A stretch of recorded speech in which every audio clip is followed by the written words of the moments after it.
Nous arrivons à la dernière vidéo de ce module sur l'échec. Nous avons vu l'aspect scientifique, l'échec comme donnée, nous avons vu l'aspect tactique, échouer vite et petit, nous avons vu l'aspect analytique, l'autopsie.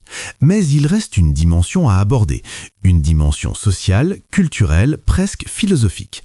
C'est la manière dont nous vivons l'échec, dont nous le portons et dont nous le racontons aux autres. Si vous traînez un peu sur les réseaux sociaux professionnels comme LinkedIn ou si vous lisez la presse start-up, vous avez sans doute remarqué un phénomène étrange, une sorte de mode. C'est ce que j'appelle le failure porn, la pornographie de l'échec.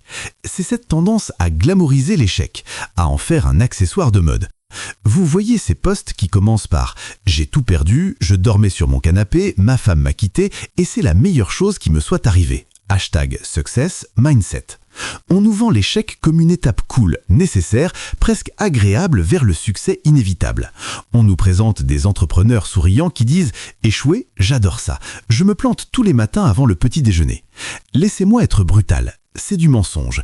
C'est une reconstruction narrative faite a posteriori une fois que la réussite est là et que le compte en banque est rempli. C'est facile de dire que la fin était une bonne expérience quand on a le ventre plein. Dans cette vidéo, nous allons faire le tri entre le fantasme et la réalité. Nous allons distinguer le badge, l'échec qu'on arbore fièrement pour se donner un genre, et la cicatrice, la marque indélébile d'une blessure réelle. Nous allons voir pourquoi il ne faut pas chercher à aimer l'échec, mais à le respecter. Et nous allons illustrer cela par l'histoire d'un des pivots les plus spectaculaires de l'histoire du web, celui de Stewart Butterfield, qui a transformé un jeu vidéo raté en un outil que vous utilisez peut-être tous les jours. 1. Le danger du failure porn, l'anesthésie. Pourquoi cette mode du failure porn est-elle dangereuse pour vous, entrepreneur ? Parce qu'elle anesthésie la réalité. Elle banalise le risque. Si on vous répète à longueur de journée que l'échec c'est génial, vous finissez par baisser votre garde. Vous prenez des risques inconsidérés. Vous ne faites pas vos devoirs, le pre-mortem ou le fail small, parce que vous vous dites « bof, au pire je me plante, ça fera une super histoire pour mon TED Talk ». C'est une erreur grave. Le véritable échec, ça fait mal, très mal. Ce n'est pas un post LinkedIn. C'est la honte de devoir annoncer à son équipe qu'on ne pourra pas payer les salaires ce mois-ci. C'est l'angoisse de voir son compte en banque fondre et de ne pas savoir comment payer son loyer. C'est la perte de confiance en soi. C'est l'insomnie. C'est le sentiment d'avoir trahi la confiance de ses proches. Il ne faut pas glamouriser cette douleur, il faut la reconnaître. La douleur a une fonction biologique précise. Elle sert à ancrer l'information. Pourquoi ne mettez-vous pas la main sur une plaque de cuisson brûlante? Parce que vous l'avez fait une fois quand vous étiez petit et que la douleur a gravé l'information dans votre cerveau reptilien pour toujours. Si la brûlure n'avait pas fait mal, vous n'auriez rien appris, vous recommenceriez. L'échec sans douleur est un échec stérile. C'est la douleur de l'échec qui vous force à vous remettre en question profondément. C'est elle qui brise votre arrogance, l'effet Dunning-Kruger. C'est elle qui vous rend humble et prudent pour la suite. Alors, ne cherchez pas le badge de l'échec pour faire comme les autres. Acceptez la cicatrice. La cicatrice est la preuve que vous avez survécu, mais c'est aussi le rappel constant de l'erreur qu'il ne faut plus commettre. Un entrepreneur couvert de cicatrices n'est pas un vantard, c'est un vétéran. C'est quelqu'un de solide, de prudent, de redoutable. C'est quelqu'un qui a payé pour voir et qui ne veut plus payer le même prix. 2. L'étude de cas, Stewart Butterfield et la naissance de Slack. Pour comprendre la différence entre un échec glamour et une agonie productive, regardons l'histoire de Slack. Aujourd'hui, Slack est une évidence. C'est l'outil de communication de millions d'entreprises.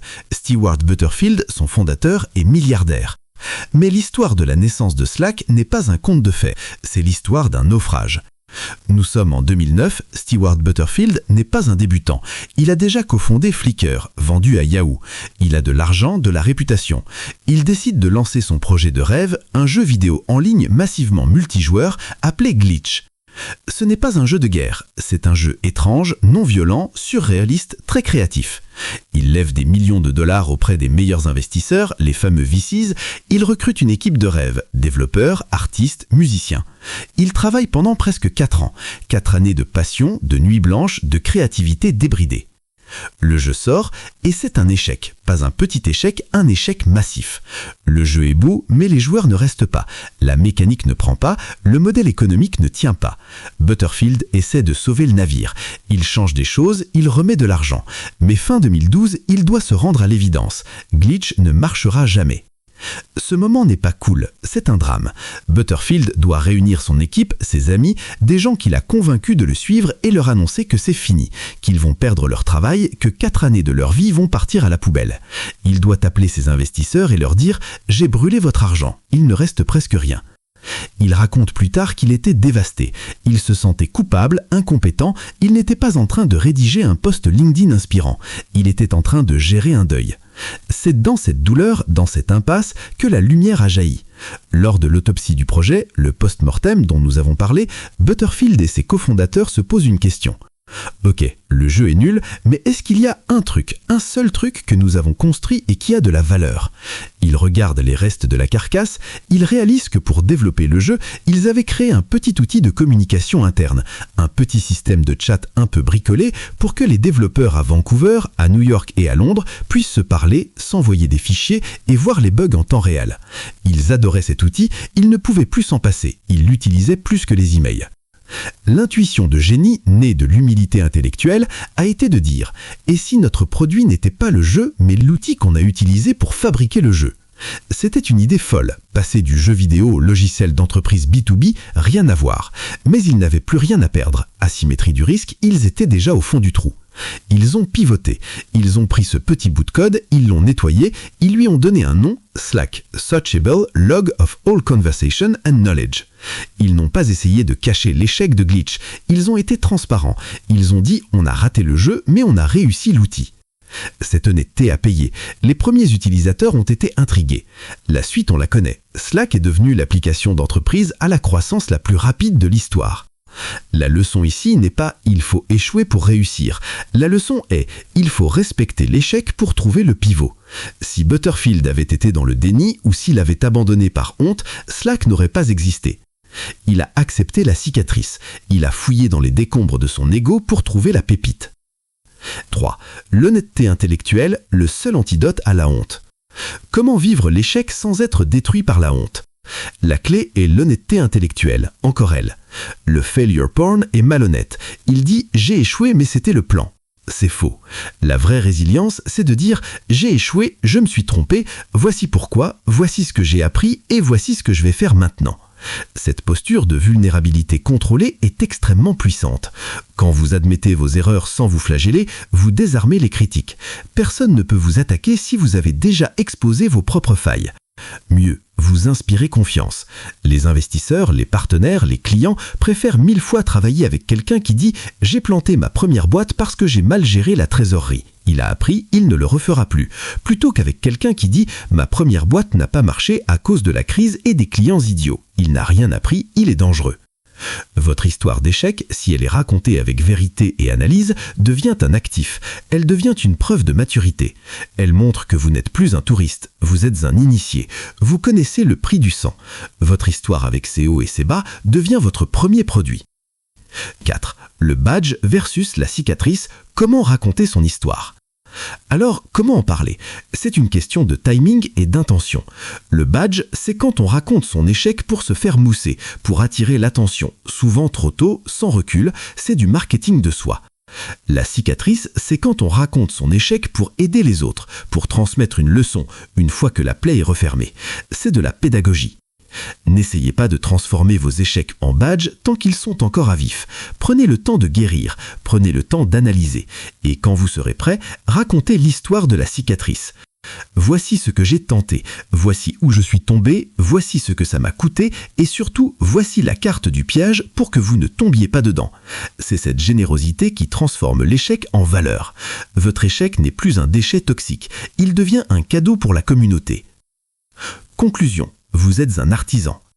Pour finir ce module, je voudrais vous proposer une dernière image, celle de l'artisan potier.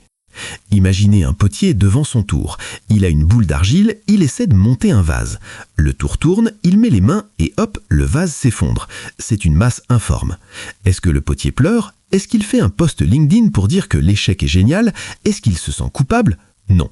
Il prend la masse d'argile, il la pétrit, il la remet en boule et il recommence. L'échec du vase n'est pas un drame, c'est une étape normale du travail de la terre. La terre n'est pas perdue, elle est juste recomposée. Votre entreprise, votre projet, c'est de l'argile. L'échec n'est pas la fin de l'argile, c'est juste l'effondrement d'une forme temporaire. Vous pouvez toujours ramasser la matière, vos compétences, votre réseau, votre expérience et recommencer une nouvelle forme. Vous n'êtes pas un héros tragique, vous êtes un artisan. Et un artisan ne craint pas de se salir les mains. Vous savez maintenant échouer mieux, vous avez le diplôme. Vous avez le courage de commencer, module 7, vous avez la résilience pour apprendre de la chute, module 8. Il vous reste maintenant une dernière compétence majeure à acquérir. Une compétence qui va vous permettre de ne pas rester seul dans votre atelier, une compétence qui va vous permettre d'embarquer les autres, clients, partenaires, investisseurs, dans votre aventure, qu'elle soit faite de succès ou d'échecs surmontés. Cette compétence, c'est l'art de raconter votre voyage. C'est le storytelling, car au final, les gens n'achètent pas seulement un produit, ils achètent une histoire. Et votre histoire, avec ses hauts et ses bas, devient votre premier produit. Rendez-vous dans le module 9, votre histoire est votre premier produit.